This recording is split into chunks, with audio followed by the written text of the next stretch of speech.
নমস্কাৰ সকলোকে স্বাগতম জনাইছো নিমাত ষ্টাডি পইণ্ট চেনেলটোলৈ। আজি আমি এই ভিডিঅ'টোৰ মাধ্যমেৰে BA first semester political science unit 1ৰ সকলোবোৰ মোষ্ট ইম্পৰ্টেণ্ট ৰচনাধৰ্মী প্ৰশ্ন উত্তৰ আলোচনা কৰিম। আজিৰ এই ভিডিঅ'টোত আমি যিবোৰ প্ৰশ্ন উত্তৰ আলোচনা কৰিম এইবোৰ প্ৰশ্ন উত্তৰ তোমালোকৰ এক্সামত প্ৰায়ে আহি থাকে, সো ভিডিঅ'টো প্লিজ শেষলৈকে চাবা। যদি তুমি এতিয়ালৈকে এই চেনেলটো সাবস্ক্ৰাইব কৰা নাই তেন্তে প্লিজ চেনেলটো সাবস্ক্ৰাইব কৰি দিবা আৰু এইটো ভিডিঅ' তোমালোকৰ বন্ধু-বান্ধৱী অথবা পলিটিকেল সায়েন্সৰ হোৱাটছআপ গ্ৰুপত শ্বেয়াৰ কৰি দিবা। মৰমৰ ছাত্ৰ-ছাত্ৰীসকল, এইটো ভিডিঅ'ৰ ডেছক্ৰিপশ্যনত BA ফাৰ্ষ্ট ছেমিষ্টাৰ পলিটিকেল সায়েন্সৰ সকলো ইউনিটৰ ভিডিঅ'ৰ প্লেলিষ্টৰ লিংক দিয়া আছে, তাত ক্লিক কৰি তোমালোকে সকলো ইউনিটৰ ভিডিঅ'বোৰ চাই ল'বা। সো বলা তেন্তে বেছি পলম নকৰি আজিৰ ভিডিঅ'টো আমি আৰম্ভ কৰোঁ। 1 নম্বৰ প্ৰশ্ন, ৰাজনীতি বিজ্ঞানৰ পৰিসৰ আলোচনা কৰা। উত্তৰ: ৰাজনীতি বিজ্ঞান হৈছে সমাজ বিজ্ঞানৰ এটা গুৰুত্বপূৰ্ণ অংশ। এই শাস্ত্ৰত মানুহৰ ৰাজনৈতিক আচৰণ আৰু কাৰ্যকলাপৰ বিৱৰণাত্মক আলোচনা কৰা হয়। যদিও ৰাজনীতি বিজ্ঞানৰ বিষয়বস্তু নিৰ্ধাৰণ কৰা সহজ কাম নহয়, ইয়াৰ পৰিসৰ বহুত ব্যাপক আৰু বিস্তৃত। ইয়াক গতিশীল আৰু পৰিৱৰ্তনশীল বিজ্ঞান ৰূপে পৰিগণিত।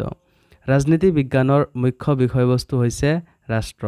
এই শাস্ত্ৰই ৰাষ্ট্ৰ আৰু ব্যক্তিৰ বিভিন্ন দিশ আৰু সম্পৰ্কৰ বিষয়ে বিস্তৃতভাৱে আলোচনা কৰে। মৰমৰ ছাত্ৰ-ছাত্ৰীসকল, ভিডিঅ'টো আগবঢ়োৱাৰ আগতে এটা সুখবৰ, তোমালোকৰ বাবে আমি অতি কম মূল্যত মাত্ৰ 49 টকাত BA first semester political science complete question answer guide প্ৰস্তুত কৰিছোঁ, য'ত প্ৰতিটো ইউনিটৰ A to Z প্ৰশ্ন উত্তৰ বৃহৎভাৱে আলোচনা কৰা হৈছে। যিবোৰ প্ৰশ্ন উত্তৰ পঢ়িলে তোমালোকৰ পৰীক্ষাত 100% কমন পৰাটো নিশ্চিত। যোৱা বছৰ প্ৰায় 5000ৰো অধিক ছাত্ৰ-ছাত্ৰীয়ে এই ই-বুকটো কিনিছিল আৰু তেওঁলোকে পৰীক্ষাত ভাল ফলাফল দেখুৱাবলৈ সক্ষম হৈছিল বুলি তেওঁলোকে জনাইছে। তোমালোকেও যদি মাত্ৰ 49 টকাত এই ই-বুকটো পাৰচেছ কৰিব বিচৰা তেন্তে এইটো ভিডিঅ'ৰ ডেছক্ৰিপশ্যন বা পিন কমেণ্টত দিয়া লিংকত ক্লিক কৰি ই-বুকটো ডাইৰেক্ট ডাউনলোড কৰি লৈ লোৱা, অথবা স্ক্ৰীণত দিয়া হোৱাটছআপ নাম্বাৰত আমাৰ টিমৰ লগত কণ্টেক্ট কৰি নিশ্চিন্ত মনে ই-বুকটো পাৰচেছ কৰি লৈ লোৱা। ধন্যবাদ। খ. ৰাজনীতি বিজ্ঞানত চৰকাৰৰ বিষয়েও গভীৰভাৱে আলোচনা কৰা হয়, কাৰণ ৰাষ্ট্ৰ চৰকাৰৰ মাধ্যমেৰে মূৰ্ত ৰূপ লাভ কৰে। গ. কিছুমান চিন্তাবিদে ৰাষ্ট্ৰৰ বিষয়বস্তু দুভাগত ভাগ কৰাৰ পক্ষপাতী। এটা ভাগ হৈছে তাত্ত্বিক আৰু আনটো হৈছে ব্যৱহাৰিক ৰাজনীতি। খ. ৰাষ্ট্ৰ আৰু চৰকাৰৰ বাহিৰেও চৰকাৰৰ দ্বাৰা প্ৰাণিত আইন ৰাজনীতি বিজ্ঞানৰ অন্যতম বিষয়বস্তু। ঙ. আন্তঃৰাষ্ট্ৰীয় ঘটনাৱলী জাতীয় জীৱনৰ ওপৰত প্ৰভাৱ বিস্তাৰ কৰে। সেয়ে আজিকালি ৰাজনীতি বিজ্ঞানত আন্তঃৰাষ্ট্ৰীয় সম্পৰ্ক আৰু ৰীতি-নীতিৰ বিষয়ে আলোচনা কৰা হয়। প্ৰথম ছ. ৰাষ্ট্ৰৰ অতীতৰ বিষয়বস্তুও এই শাস্ত্ৰৰ অধ্যয়নৰ ক্ষেত্ৰত অন্তৰ্ভুক্ত। দ্বিতীয় ছ. আধুনিক ৰাজনীতি বিজ্ঞানীসকলে ৰাষ্ট্ৰকেন্দ্ৰিক আলোচনাৰ বিৰোধিতা কৰি ৰাষ্ট্ৰৰ বাহিৰত থকা বেচৰকাৰী প্ৰতিষ্ঠান, ব্যক্তি বা গোষ্ঠীৰ ৰাজনৈতিক কাৰ্যকলাপ, ৰাজনৈতিক দল আৰু প্ৰভাৱশালী গোষ্ঠীসমূহৰ বিষয়ে আলোচনা কৰে। বৰ্গাত ৰবচনৰ মতে ৰাজনীতি বিজ্ঞানত মানুহৰ নৈতিক সমস্যাবিলাকৰো আলোচনা কৰা হয়। শেষত ক'ব পাৰি যে ৰাজনীতি বিজ্ঞানৰ পৰিসৰৰ সীমা ক্ৰমান্বয়ে ব্যাপকভাৱে সম্প্ৰসাৰিত হৈ আছে। এতিয়া ৰাজনৈতিক সিদ্ধান্ত গ্ৰহণ আৰু তাৰ পাছত সংঘটিত বিভিন্ন প্ৰভাৱ আৰু কাৰ্যকলাপৰ বিচাৰ বিশ্লেষণকো ৰাজনীতি বিজ্ঞানৰ বিষয়বস্তু হিচাপে গণ্য কৰা হয়। 2 নম্বৰ প্ৰশ্ন, ৰাজনীতি কি? ৰাজনীতিৰ প্ৰকৃতি আলোচনা কৰা। উত্তৰ: ব্যাপক অৰ্থত ক'বলৈ গ'লে ৰাজনীতিয়ে বিভিন্ন কাৰ্যকলাপক সামৰি লয়।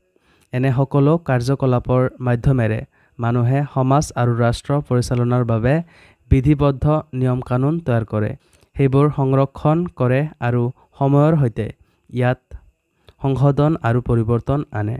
ৰাষ্ট্ৰই ৰাজনৈতিক পৰিস্থিতি, ৰাজনৈতিক ব্যৱস্থা, ৰাজনৈতিক কাৰ্যকলাপ, ক্ষমতা আহৰণৰ বাবে হোৱা সংগ্ৰাম আৰু কোনো ৰাজনৈতিক উদ্দেশ্য লাভৰ বাবে ব্যক্তিয়ে কৰা আচৰণ আদিক ৰাজনীতিৰ অন্তৰ্গত বিষয় হিচাপে গণ্য কৰা হয়।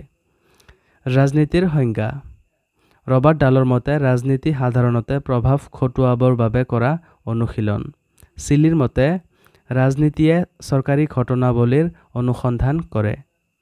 গতিকে দেখা যায় ৰাজনীতিয়ে সমাজৰ এনে এটা দিশ প্ৰতিফলিত কৰে য'ত ব্যক্তিয়ে ক্ষমতা আহৰণৰ স্বাৰ্থত বিভিন্ন প্ৰতিদ্বন্দ্বিতা আৰু সংঘাত আগবঢ়ায়। ৰাজনীতিৰ প্ৰকৃতি। 20 শতিকাৰ মাজভাগৰ পৰা ৰাজনৈতিক ধ্যান ধাৰণাৰ ব্যাপক পৰিৱৰ্তন ঘটিছে। সেয়েহে ৰাজনীতিৰ প্ৰকৃতিও স্বাভাৱিকভাৱে সলনি হৈছে। ক ৰাজনৈতিক কাৰ্যকলাপ হিচাপে ৰাজনীতি। ৰাজনীতি হৈছে এক ধৰণৰ আচৰণ বা কাৰ্যকলাপ। আনহাতে ৰাজনীতি বুলিলে কেতবোৰ বিশেষ ৰাজনৈতিক কাৰ্যকলাপকো বুজোৱা হয়। খ সংকীৰ্ণ ধাৰণা।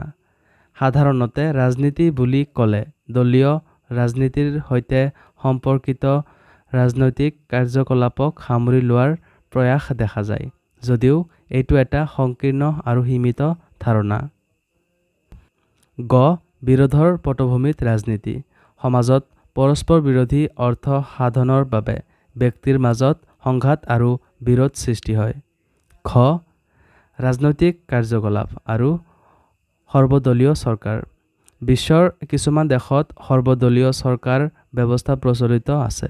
এনে চৰকাৰত বিৰোধী বা সংঘাতৰ উদ্ভৱ হোৱাৰ প্ৰায়ে কোনো অৱকাশ নাথাকে, কিন্তু বাস্তৱ ক্ষেত্ৰত এইটো প্ৰায় বিভ্ৰান্তিমূলক ধাৰণা।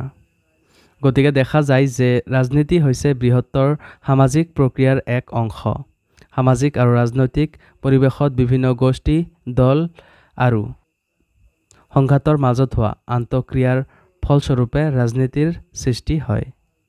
মৰমৰ ছাত্ৰ-ছাত্ৰীসকল, আজিলৈ এইখিনিয়ে। তোমালোকে যদি এতিয়ালৈকে মাত্ৰ 49 টকাত BA first semester political science complete question answer গাইডটো পাৰচেছ কৰা নাই, তেন্তে এইটো ভিডিঅ'ৰ ডেছক্ৰিপশ্যন বা পিন কমেণ্টত দিয়া লিংকত ক্লিক কৰি ই-বুকটো ডাইৰেক্ট ডাউনলোড কৰি লৈ লোৱা, অথবা স্ক্ৰীণত দিয়া হোৱাটছআপ নাম্বাৰত আমাৰ টীমৰ লগত কণ্টেক্ট কৰি নিশ্চিন্ত মনে ই-বুকটো পাৰচেছ কৰি লৈ লোৱা। ধন্যবাদ।